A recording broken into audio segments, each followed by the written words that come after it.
All praises due to the Most High, family.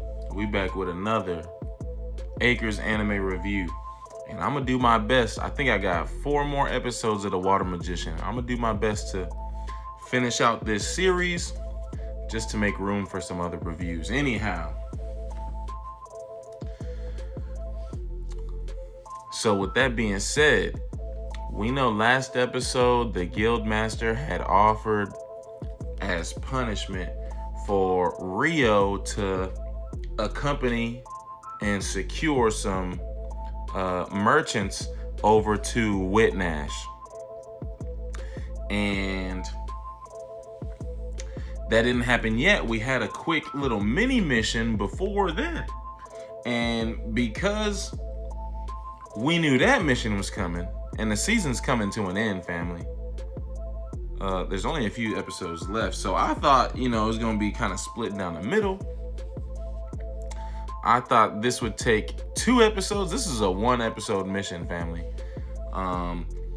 So we have our fellow rookies, right? Nils, Eto, Ammon, and Rio.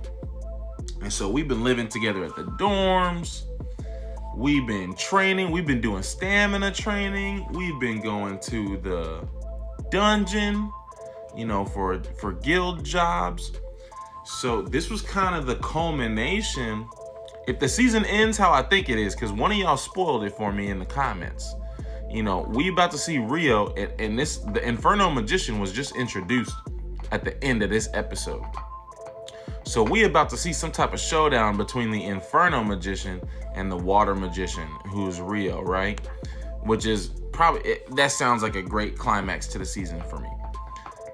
To me. But, so this was, other than that, this was kind of a culmination of all the training that these rookies have done, the time that they spent together, the growth that they've experienced, right?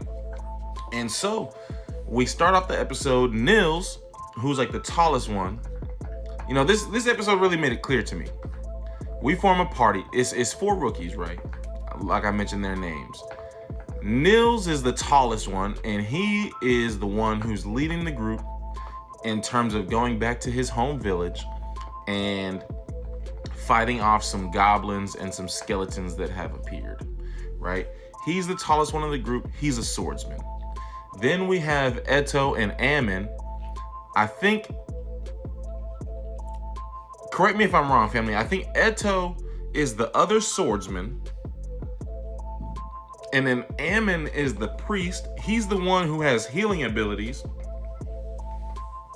And then we have Rio, who's like the leader of the group because he's the strongest.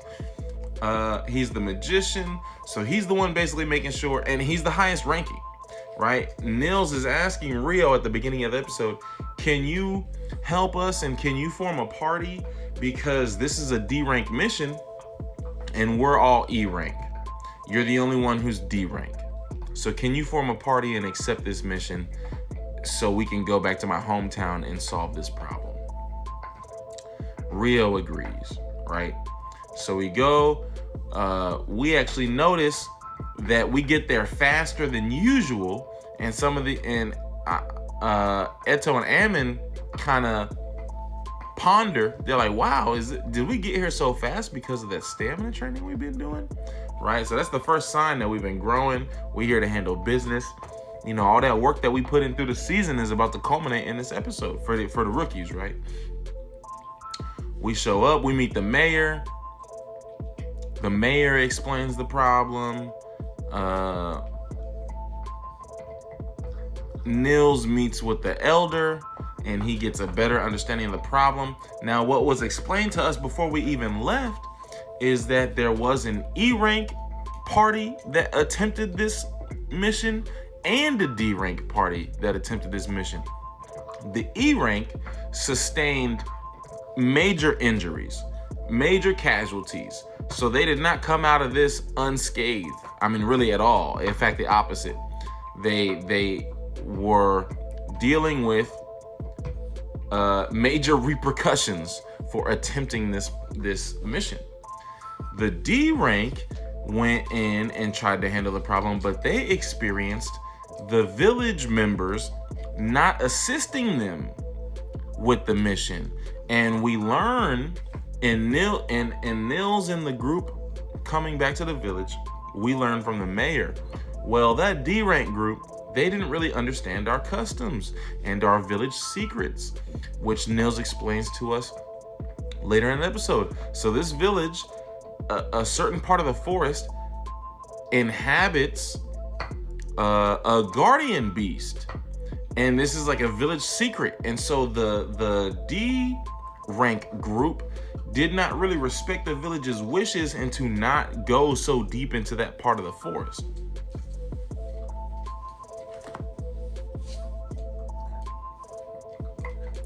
So now understand, family, Rio's the only, we had an E rank, we had a D rank group try this already. Rio's the only D rank member in this party. The other three, Eto, Ammon, and Nils, are all E rank. But they've been working hard in the dungeon. Rio's been having them work on their stamina. So we get the blessing of the village elder, the mayor, and first is the goblins. We're actually like not exploring, but we're kind of observing the area in which the goblins are invading in the forest. And Rio notices, hey, we got some goblins actually approaching us right now. They're gonna be here soon. So they come up with a plan. We ambush the goblins. We allow one of them to escape as to lead us to their headquarters. We follow him to the headquarters. We take out the rest. Lo and behold, a goblin general comes out and we defeat him. Now, it was a lot of assistance from Rio. Rio was our security blanket. You know, he's uber strong. He's underranked as a D rank guild member, right? But this experience is gonna help the E rank members grow and become more confident, right? So they get their spoils. They get the magic stone from the goblin general. They had a little celebratory chant on the way back, which I thought was cool. Dang, I be trying to remember that part. I mean, it was they were just saying Goblin General kind of over. They made a song out of Goblin General, which I thought was like funny and entertaining.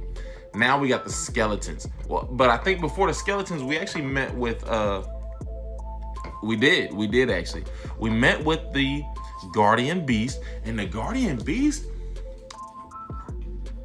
you know, is kind of awestruck by Rio, which takes everybody else, you know, by surprise. They don't really know the Guardian Beast's name, or at the very least, only the Elder and the Mayor knew the Guardian Beast's name. But the Guardian Beast comes forth and shares his name with Rio and talks about how, oh, Rio, you're so impressive. Wow, I feel so good. I feel blessed and lucky to have met someone like you.